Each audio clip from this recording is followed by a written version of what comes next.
हाम्रो शरीरमा जसरी बिरामी हुन्छौँ त्यस्तै किसिमले भावनामा पनि बिरामी हुन्छौँ र मस्तिष्क मानसिक बिरामी पनि हामी हुन्छौँ, जसले गर्दाखेरि हाम्रो सम्बन्धमा असर गर्दछ। जब सम्बन्धमा हामी विफल हुन्छौँ त्यसपछि जीवनमा हामी सफल हुन सक्दैनौँ। चाहे त्यो पास्टर होस्, चाहे त्यो स्कुलको शिक्षक होस्, चाहे पसलको व्यापारी होस्, चाहे ट्याक्सी चलाउने व्यक्ति नै किन नहोस्, जब हाम्रा सम्बन्धहरू कमजोर हुन्छन्, अस्वस्थ हुन्छन्, तब हामी असफल बन्छौँ। त्यो कुरो गर्दाखेरि मलाई धेरै पहिला पढेको किताब याद आउँछ, how to win friend and be successful, कसरी मित्र कमाउने र जीवनमा सफलता हासिल गर्ने। परमेश्वरको वचनमा हामी जानुको मुख्य उद्देश्य नै यी सम्बन्धहरूलाई बलियो बनाउनु हो। परमेश्वरसँगको सम्बन्ध, अरू मानिसहरूसँगको सम्बन्ध र आफैसँगको सम्बन्धमा मजबुतीपना आएको खण्डमा अवश्य पनि प्रभुले दिन चाहेको जीवन हाम्रो हातमा आउनेछ। प्रकाशको किताबको बारेमा कुरा गर्दाखेरि एकजना प्रभुका दासले भन्दै हुनुहुन्थ्यो, जब जब म प्रकाशको किताबबाट चर्चमा प्रचार गर्न थाल्छु तब केही न केही समस्या आउँछ, केही न केही प्रब्लम भइहाल्छ। यसको मतलब यो किताबलाई शैतानले साह्रै घृणा गर्दो रहेछ। र नभन्दै हामीले सुरुका 2वटा परिचयको बेलामा पनि हेरेका थियौँ कि कोही मान्छेहरू प्रकाशको किताबमा रात दिन यही मात्रै हेर्छन् भने कोही यो किताबलाई छुँदैनन्। डर अनि अन्यल यो बुझ्नै नसकिने किताब। साधारण विश्वासी होइन, लुथर जस्ता महान सुधारकले पनि यो किताबलाई छुएन, काल्भिन जस्ता थियोलोजियनले पनि यसलाई छुएन। र आज पनि कतिपटक चर्चमा म पास्टर गर्नेसँग कुरा गर्दै थिएँ, मैले प्रचार गर्दाखेरि यो 1 देखि 3 अध्यायसम्म चाहिँ गरेको छु बेला बखतमा, र त्यसपछि 20 देखि 22 सम्म पनि गरेको छु होला। तर बिचको भाग मैले सही चर्चमा अहिलेसम्म क्रमिक रूपले प्रचार गरेको थिएन। यो मेरो पनि पहिलो अभ्यास नै हो।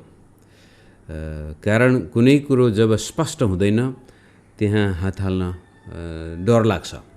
आफूलाई थाहा नभएको कुरो बोल्दा फेरि भोलि गएर त्यो आफ्नै पासो हुनसक्छ भनेर नै प्राय पास्टर मित्रहरूले पनि यसलाई छुँदैनन् भने कोही चाहिँ फेरि रात दिन यही प्रकाशकै किताबमा मात्रै व्यस्त पनि, यहाँ दर्शन देख्ने, त्यसपछि यीशुको आउने मिति तोक्ने, संसारमा कुनै घटना घट्ने बित्तिकै लौ यही हो भनेर फेरि त्यो प्रकाशको किताबमा भएको कुराहरूसँग मेल खुवाउने, जसले गर्दा यहाँ भन्न खोजेका कुराहरू चाहिँ ओझेलमा पर्छन्। आउनुहोस् आज हामी 1 देखि 8 पद मात्रै हेर्नेछौँ। मैले यसको शीर्षक दिएको छु, त्रिएक परमेश्वरबाट आशिष। अब याद गर्नुहोस्, यो बेलामा यूहन्ना बडो दुःख कष्टमा छन्, मण्डली बडो दुःख कष्टमा छ, सतावट छ। पर्गमामा त मान्छे मारिसकेको छ। पर्गमा हो कि स्मरणमा, कुन ठाउँमा एकजना व्यक्तिमा एकजना एउटा प्रतिनिधि मात्रै, तर त्यहाँ धेरै विश्वासीहरू मारिएका छन्। यूहन्ना आफै पनि कैदमा छन्, त्यो कैद पनि एकदमै निर्दयी स्थानमा छन्। र आतंकित भएको बेलामा परमेश्वरको प्रकाश आवाज यूहन्ना कहाँ आउँछ। येशू ख्रीष्टको प्रकाश जो परमेश्वरले चाँडै हुन आउने कुराहरू आफ्ना सेवकहरूलाई देखाउन उहाँलाई दिनुभयो। अब यो वाक्यांश येशू ख्रीष्टको प्रकाश त हामीले हेरिसकेका थियौँ। प्रकाश दिने पनि उहाँ नै हो, प्रकाशित व्यक्ति पनि उहाँ नै हो। उहाँकै बारेमा उहाँले नै दिएको प्रकाश भने त्यसपछि चाँडै हुन आउने कुराहरू भन्नाले त्यो यूहन्नाकै जीवनकालमा हुने कुराहरू मात्रै नभएर त्यसले के देखाउँछ भने जब यस्तो हुनेछ त्यसपछि तुरन्तै हुनेछ, अथवा जब यी कुराहरूको सुरुवात हुनेछ त्यसपछि त्यो एकदमै छिटै नै पूर्ण पनि हुनेछ। त्यस्तो किसिमले बुझ्न सकिन्छ यो वाक्यांशलाई। चाँडै हुन आउने कुराहरू भन्नाले जब यी कुराहरू सुनेछन् त्यसपछि तुरन्तै एकपछि अर्को हुनेछ। ती कुराहरूको बारेमा प्रकाश दिनको लागि उहाँले आफ्ना दूत पठाउनु भएर यो कुरो आफ्ना सेवक यूहन्नालाई प्रकट गरिदिनु भयो। त्यसकारण प्रकाश 1 अध्यायको 1 पद चाहिँ पुरा किताबको सारांश हो। जसरी उत्पत्ति 1 अध्यायको 1 पद चाहिँ पुरा बाइबलको सारांश भने पनि हुन्छ, त्यस्तै किसिमले हरेक यूहन्नाको सुसमाचारमा पनि यूहन्ना 1 अध्यायको 1 पद चाहिँ सारा सुसमाचारको सारांश, त्यसपछि त्यसको बयान तल गरिएको छ। त्यस्तै किसिमले प्रकाश 1 अध्यायको 1 पद पनि सम्पूर्ण किताबको सारांश हो। त्यसपछि तल यो कसरी हुन आयो भनेर बयान गरिनेछ। 2 पद यूहन्नाले देखेका सबै कुराहरूको अर्थात् परमेश्वरको वचन र येशू ख्रीष्टको साक्षीको गवाही दिए। धेरै पटक उहाँले केही कुरो देख्नुहुन्छ र त्यसपछि सुन्नुहुन्छ। सुनेको र देखेको कुरालाई लिखित रूपले हाम्रो सामनेमा त्यो गवाही उहाँले दिँदै हुनुहुन्छ। 3 त्यो धन्य हो जसले अगमवाणीका यी वचनहरू उच्च स्वरले पाठ गर्दछ र धन्य हुन् तिनीहरू जसले सुन्दछन् र त्यहाँ लेखिएका कुरा पालन गर्छन्, किनकि समय नजिक छ। यो पद पनि हामीले हेरिसकेका छौँ कि प्रकाशको किताब सुन्ने व्यक्ति पनि आशिषित, पढ्ने त हुने नै भयो। तर यो खाली प्रकाशको मात्रै होइन, मेरो आफ्नै अनुभवबाट मैले पनि बेला बखत भन्दै आएको छु, बाइबल पढ्दाखेरि मुख खोलेर पढ्दा त्यसको छुट्टै आभास हुन्छ, छुट्टै अनुभव हुन्छ।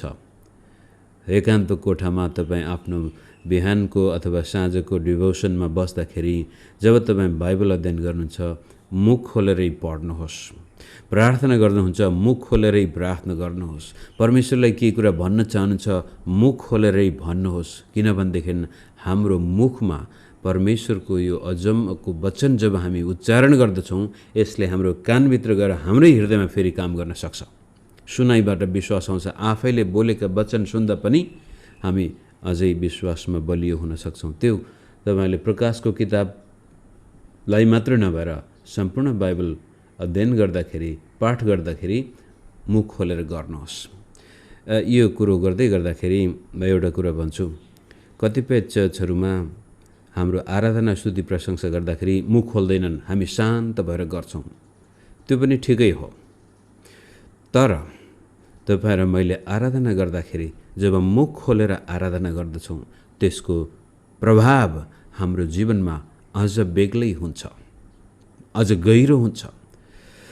शान्त भएर मेडिटेसन गर्नु पनि एउटा राम्रो कुरो हो।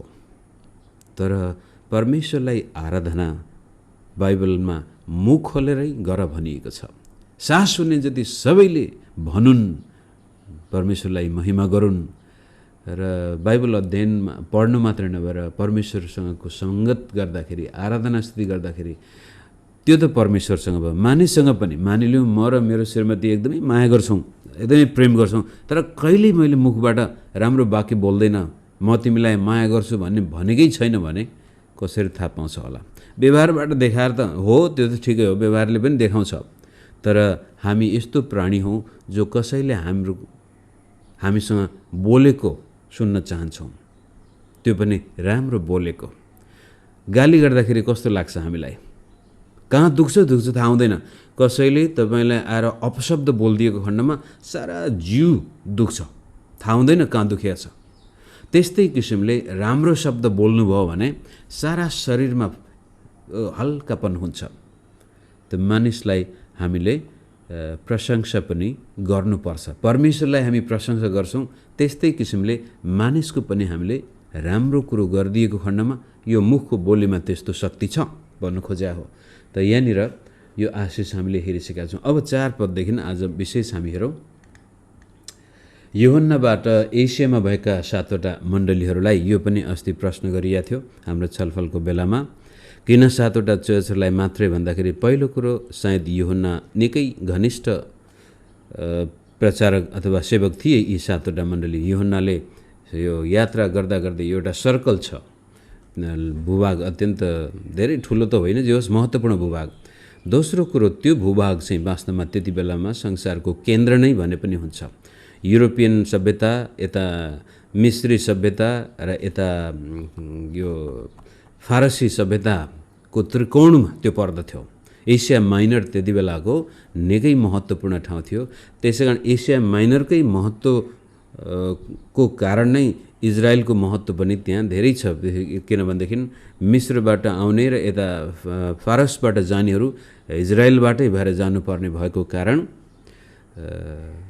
एसिया माइनर धेरै महत्त्वपूर्ण स्थान हो।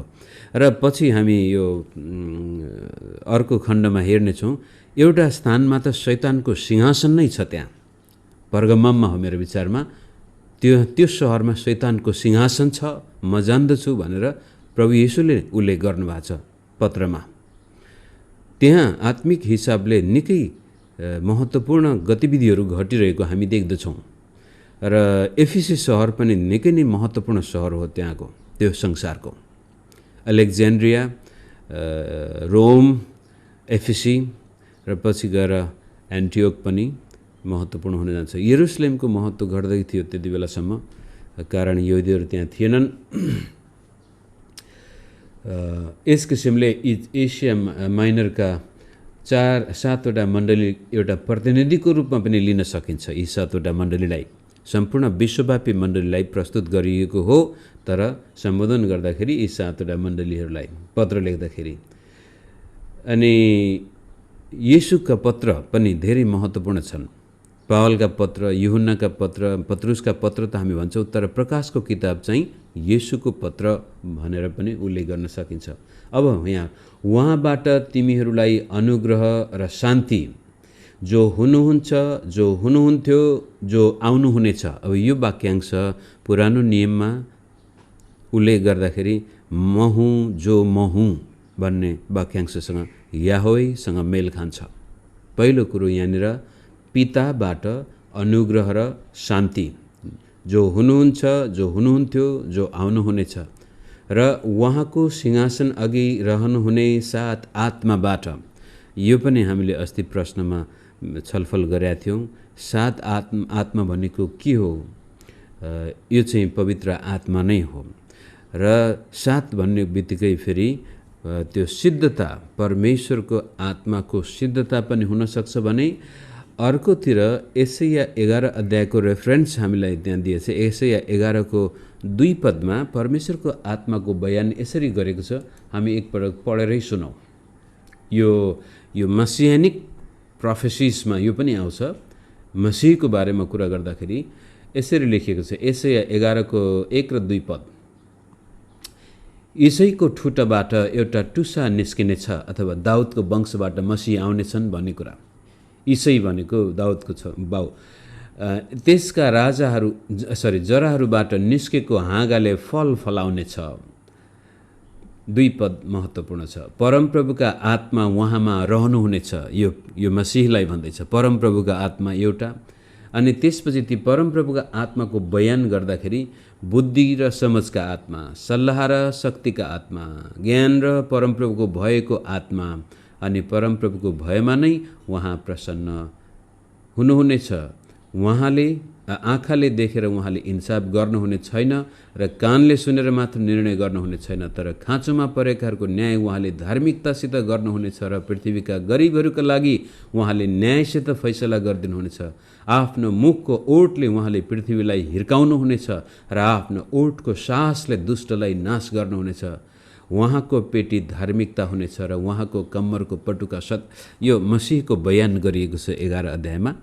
त त्यसमा पवित्र आत्मा, यीशु प्रभुमा आउने पवित्र आत्मालाई 7वटा किसिमले बयान गरिएको देखिन्छ।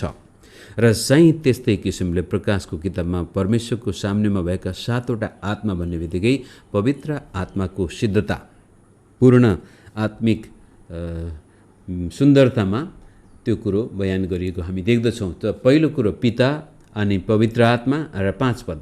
विश्वासयोग्य साक्षी येशू ख्रिस्टदेखि, अब यो पुत्रबाट, मृतकबाट प्रथम जीवित हुनुभएको तथा पृथ्वीका राजाहरूका शासकको तर्फबाट हामीलाई प्रेम गर्नुहुने र आफ्नो रगतले हामीलाई हाम्रा पापबाट स्वतन्त्र पार्नुहुनेलाई, अनि हामीलाई एउटा राज्य, उहाँका पिता र परमेश्वरका पुजारीहरू तुल्याउनु हुनेलाई उहाँलाई महिमा र पराक्रम सदा सर्वदा होस्। आमेन। यो आशिष अनि त्यो त्रिएक परमेश्वरबाट आएको आशिष पाइसकेपछि त्यो त्रिएक परमेश्वरलाई दिएको महिमा, प्रशंसा हामी हेर्दैछौँ यहाँनिर। प्रकाशको किताबले यीशु प्रभुलाई बडो शक्तिशाली राजाको रूपमा प्रस्तुत गर्दछ। यदि प्रकाशको किताब हुन्थेन भने सुसमाचारबाट मात्रै हामी यीशुको चित्र कोर्थ्यौँ भने उहाँ एउटा प्रेमिलो, कसैको निम्ति एउटा कसैको विरुद्धमा सिन्का पनि नभाँच्ने, अङ्ग्रेजीमा मीक एन्ड माइल्ड सेभियर, एकदमै नम्र स्वभावको मुक्तिदाता, ममताले भरिएको, तर प्रकाशको किताबमा उहाँलाई एउटा डरलाग्दो भयभीत व्यक्तित्वको रूपमा प्रकाशित गरिएको छ। त्यसमा पनि मुख्य हुनुको कारण के भनेदेखि सुसमाचारमा येशू प्रभु एउटा अगमवक्ताको रूपमा देखा पर्नुहुन्छ भने त्यसपछि नयाँ नियमका पत्रमा येशू प्रभुलाई एउटा पुजारीको रूपमा, बलिदान चढाउने पुजारीको रूपमा प्रस्तुत गरिन्छ भने प्रकाशले उहाँलाई न्यायकर्ता अथवा राजाको रूपमा प्रस्तुत गरिएको छ। त्यसै कारण प्रकाशको किताब नभएको भए बाइबल छाना बिनाको घर जस्तै हुने थियो र यो किताबले बडो राम्रोसँग सुरक्षित छाना प्रदान गरेको छ र जहाँ येशू प्रभु आफ्नो महिमित शासन गर्दै हुनुहुन्छ र एक दिन यसै पृथ्वीमा त्यो शासन कायम हुने कुरालाई नै देखाउन यूहन्नालाई प्रभुले यो प्रकाश दिँदै हुनुहुन्छ। र यहाँ एक दुईवटा कुराहरू हेरौँ। यो त्रिएक परमेश्वर पिता, पुत्र र पवित्र आत्माबाट हामीलाई शान्ति र अनुग्रह, यो हरेक पावलका पत्रमा उल्लेख गरिएको शान्ति र अनुग्रह, शान्ति र अनुग्रह, र यहाँनिर प्रकाशको किताबमा पनि शान्ति र अनुग्रह हामीलाई कति आवश्यक छ। त्यति बेलाका विश्वासीहरू सतावट र खेतोमा छन्, अशान्त भएका छन्। परमेश्वरले तिमीहरूलाई शान्ति दिनुभएको होस्। दुःख कष्टमा त्यो सामना गर्न प्रभुले अनुग्रह दिनुभएको होस्। हामीलाई शान्ति र अनुग्रह प्रत्येक दिन चाहिन्छ मित्रहरू। सम्बन्धको कुरो गर्दाखेरि पनि हामीले परमेश्वरसँग सही सम्बन्ध, मानिससँग सही सम्बन्ध र आफूसँग सही सम्बन्ध कायम गर्न सक्यौँ भने हाम्रो जीवनमा शान्ति हुन्छ। तर परमेश्वरसँग सम्बन्ध बिग्रियो, विवेकले दोष दिन थाल्यो, मानिससँग सम्बन्ध बिग्रियो, कता कता तितोपना उत्पन्न आयो, आफैसँग सम्बन्ध बिग्रियो, आफैलाई पनि इज्जत दिन सकिएन भने हाम्रो शान्ति त्यसपछि सिद्धिन्छ। जीवनमा शान्ति पाउने हो भने यी सम्बन्धहरूमा हामीले ध्यान दिनुपर्ने हुन्छ र येशू प्रभुले त्यसपछि ती सम्बन्धहरूमा सफलता हासिल गर्नको लागि हामीलाई अनुग्रह पनि दिनुहुन्छ। पावलका कमजोरीका बावजुद पनि परमेश्वरले भन्नुहुन्छ, पावल तिम्रो कमजोरीमा नै मेरो तागत, मेरो बल पर्याप्त हुनेछ, प्रकट हुनेछ। पावलले भनेको थियो, प्रभु मेरो यो शरीरको काँडा निकालिदिनुहोस् भनेर 3 पल्ट प्रार्थना गर्दाखेरि सायद त्यो सम्बन्धको कुरो हुनसक्छ, सायद कुनै प्रकारको शारीरिक कमजोरी हुनसक्छ। कुनै पनि शरीरका कमी कमजोरी हुँदाखेरि अशान्ति आउँछ। मानसिक कमी कमजोरीमा पनि अशान्ति, नैतिक कमी कमजोरी हामीले गरेका छौँ, विवेकले दोष दिएको छैन, अशान्ति। त ती अशान्तिको बिचमा पनि आफैले हामीले त्यसमाथि सफलता हासिल गर्न नसक्ने भएको कारण नै बाइबलले धेरै पटक तिमीहरूलाई अनुग्रह र शान्ति, अनुग्रह र शान्ति, अनुग्रह र शान्ति, अनि यो अनुग्रहलाई हामीले राम्रोसँग विचार गऱ्यौँ भनेदेखि जब यसको महत्त्वलाई बुझ्दछौँ त्यसपछि हामी बडो निर्धक्क भएर ढुक्क भएर ख्रीष्ट येशूमा रमाउन सक्छौँ। यसको मतलब हामी पाप र अधर्ममा ठिकै छ बसिराख्ने होइन। अनुग्रहले त्यसपछि नै हामीलाई ती कमी कमजोरीमाथि अशान्ति ल्याउने कुराहरूलाई जीवनबाट निष्कासन गर्न मद्दत गर्दछ। त्यो अनुग्रहले नै हामीलाई तागत अनि बल दिन्छ। आफ्नै प्रयासबाट गऱ्यो भने त्यो सेल्फ राइचसनेस, आफैले मेहनत गरेर आफै नैतिक व्यक्ति बन्यौँ, आफैले शान्ति कायम गर्न प्रयास गऱ्यौँ, आफैले सबै मानिसलाई खुसी पार्न प्रयास गऱ्यौँ भने सफल भएको खण्डमा त्यो सुधर्मीपनमा जान्छ। तर जब हामी पूर्ण रूपले प्रभुको चरणमा गएर लो प्रभु म सक्दिनँ, मलाई अनुग्रह गर्नुहोस् भनेर परमेश्वरको हातमा आफ्नो जीवन सुम्पिँदाखेरि अलौकिक शक्ति प्रभुले दिनुहुन्छ मित्रहरू। र त्यो अचम्मको काम हाम्रो हृदयमा आउँछ। हिजो अस्ति क्षमा दिनै नसक्ने खालको व्यक्ति थियो, तर जब परमेश्वरको अनुग्रहले हाम्रो भित्र काम गर्न थाल्छ हामीलाई क्षमा दिन मन लाग्छ। हामी यति लोभको आत्माले जक्डिएका व्यक्ति थियौँ, मुठी खोल्नु भनेपछि एकदमै दारा किट्नु पर्दथ्यो। जब अनुग्रहले हाम्रो जीवनमा काम गर्दछ हामी त्यसपछि उदार चित्तको व्यक्ति बन्दछौँ। हिजो अस्ति साह्रै चिन्ता लाग्दो, भोलि के खाउँला र केलाउँला भन्ने बढी चिन्तित हुन्थ्यो भने जब परमेश्वरको अनुग्रहले हाम्रो जीवनमा काम गर्न थाल्दछ, त्यसपछि हामीलाई भोलिको चिन्ता नै हुँदैन। निर्धक्क भएर परमेश्वरमा हामी बस्न सक्छौँ भने त्यो अनुग्रह हामीलाई पिता, पुत्र र पवित्र आत्मा त्रिएक परमेश्वरबाट आएको कुरो यूहन्नाले उल्लेख गर्दै हुनुहुन्छ अथवा यो प्रकाशको किताबमा देखिरहेको छ। त्यति मात्र नभएर अब 6 पदमा उहाँले हामीलाई 5 पदमा हामीलाई प्रेम गर्नुहुने र आफ्नो रगतले हाम्रा पापबाट स्वतन्त्र पार्नुहुनेलाई र हामीलाई एउटा राज्य र उहाँका पुजारी तुल्याउने हुनेलाई महिमा। 3-4वटा कुराहरू, 4वटा कुरा।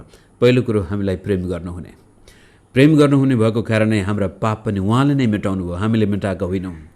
पाप मेटाएर त्यतिकै छोड्नु भएन, उहाँले हामीलाई राजा पनि बनाउनु भयो। राजा पनि कस्ता? परमेश्वरका पुजारी। त हेर्दाखेरि जुन सेवा प्रभु येशूले गर्नुभएको छ हामीलाई त्यही स्थानमा राखिएको छ। त ख्रीष्ट येशूमा विश्वास गर्नु जीवनमा बडो ठुलो उपलब्धि हो। अनि यो विश्वास मात्रै गरेर भन्दा पनि यो विश्वासको रहस्य तपाईहरु मैले बुझ्यौँ।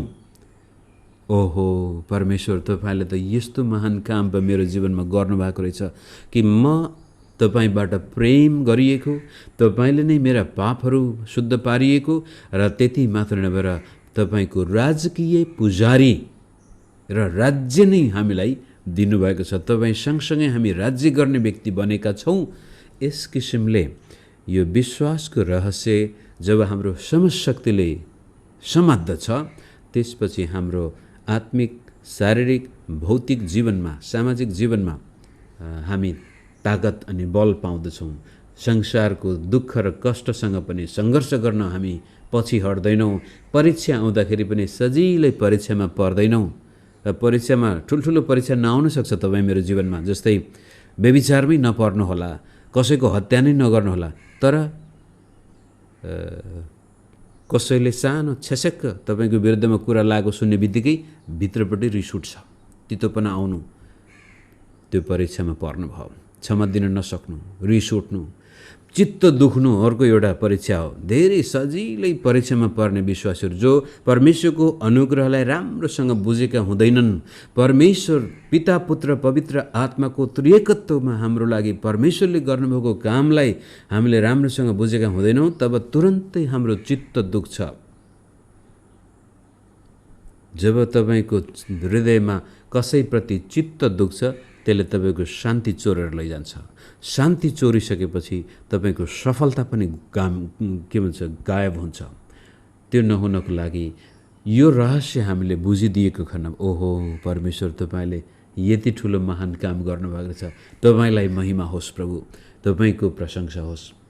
यति भनिसकेपछि अब 7 पदमा हेरौँ। हेर उहाँ बादलहरू साथ आउँदै हुनुहुन्छ र हरेक आँखाले उहाँलाई देख्नेछ, तिनीहरूले पनि जसले उहाँलाई घोचे र पृथ्वीका सबै कुलहरूले उहाँको कारण विलाप गर्नेछन्। यसै होस् आमेन। येशूको दोस्रो आगमनको बारेमा पनि यो परिचय दिँदाखेरि नै सारांशमा भनिदैछ कि जब येशू प्रभु आउनुहुनेछ उहाँ गोप्य रूपले आउनुहुने छैन। यो र्याप्चर, प्री ट्रिबुलेसन र्याप्चर, महासङ्कष्टकाल हुनुभन्दा अगाडिको र्याप्चरको कुरो जब गरिन्छ उहाँहरूको विश्वास अनुसार येशू सुटुक्क आउनुहुनेछ र मण्डलीलाई पनि थाहा हुने छैन। उहाँ आएर मण्डली कसरी हुन्छ अचानक आकाशमा गएपछि बल्ल थाहा पाउनेछ। त्यो एउटा सिद्धान्त मात्रै हो, बाइबलमा कहीँ पनि उल्लेख गरिएको छैन। बाइबलमा येशूको आगमनको कुरो गर्दाखेरि सारा मानिसहरूले देख्नेछन्। उहाँ सबभन्दा खुलस्त रूपले देखिने घटना भनेको नै येशूको दोस्रो आगमन हो। र त्यति बेलामा तपाईं र म जसले ख्रीष्ट येशूको त्यो आशिषलाई स्वीकार गरेका छौं र पिता, पुत्र, पवित्र आत्मालाई महिमा दिएर बसेका छौं भनेदेखि हाम्रो निम्ति बडो आनन्दको दिन हुनेछ। भने यो तिनीहरूले पनि उहाँलाई देख्ने जसले उहाँलाई घोचेको थियो, यो यहुदी जातिको लागि। त्यसपछि पृथ्वीका सबै कुलहरूले उहाँको कारण विलाप गर्नेछन्। जो विश्वास नगर्ने गैर यहुदीहरू, गैर ख्रिस्टियन मित्रहरू, उहाँको निम्ति त्यो दिन बडो डरलाग्दो र दुःखलाग्दो दिन पनि हुन सक्नेछ। यसै कारण येशूको आगमन हरेक आँखाले देख्नेछ, सुटुक्क लुकेर आउने होइन, त्यत्तिकै आएर ट्याप्प चिलले चल्ला चोरेर लगे जस्तै होइन, चर्चलाई त्यसरी टिप्न आउनुहुने छैन प्रभु। उहाँ बडो स्वर्गीय महिमाका साथ आउनुहुनेछ र मण्डलीले उहाँलाई स्वागत गर्नेछ यसै पृथ्वीमा। त्यो कुरो पछि हामी सुन्दै जाउँला। अन्तिम 8 पद पढेर आज म बन्द गर्छु। अल्फा र ओमेगा म नै हुँ, सर्वशक्तिमान परमप्रभु परमेश्वर भन्नुहुन्छ, जो हुनुहुन्छ, जो हुनुहुन्थ्यो र जो आउनुहुनेछ। यो फेरि याहवे परमेश्वरको नाम यहाँ उल्लेख गर्न खोजिएको छ, जो ग्रिक भाषामा त्यो शब्द नपाएर नै होला सायद यूहन्नाले यसरी भनेको। यो हिब्रू भाषामा याहवे भन्ने शब्द पनि यहुदीहरूले उच्चारण गर्दैनन्। हामीले अस्ति हालेलुया भन्ने शब्दको बारेमा बयान गर्दाखेरि त्यो पनि याहवेसँग जोडिएको छ। त्यो भन्ने तरिका पनि कतिपटक त हालेलुया यसरी एक्सन नै गर्नुपर्ने हुन्छ। शब्दभन्दा पनि एक्सनबाटै त्यो रोमन क्याथोलिक चर्चको प्रार्थना गर्ने तरिका तपाईँले देख्नु भएको छ कि छैन? कसरी गर्छ अरे? म त बिर्सिसकेँ। हाम्रो यहाँ मनोहर दाइको परिवारले ट्राई गर्दै हुनुहुन्छ। पिता, पुत्र र पवित्र आत्मा यसरी।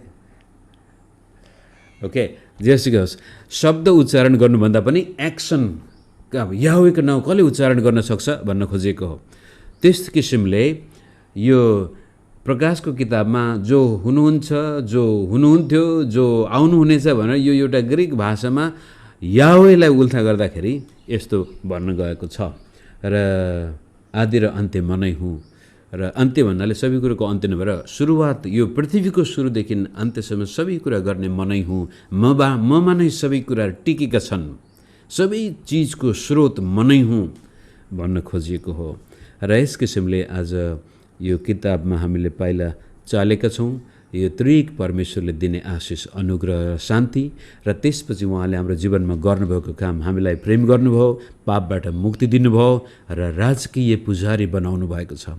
र त्यो राजकीय पुजारीको पूर्ण सेवा प्रदान गर्न एक दिन आकाशमा अथवा स्वर्गबाट ख्रीष्ट येशू फेरि यसै पृथ्वीमा आउनुहुनेछ र सारा संसारका मानिसले उहाँलाई देख्नेछन् र उहाँ सँगसँगै मण्डलीले राज्य गर्नेछ।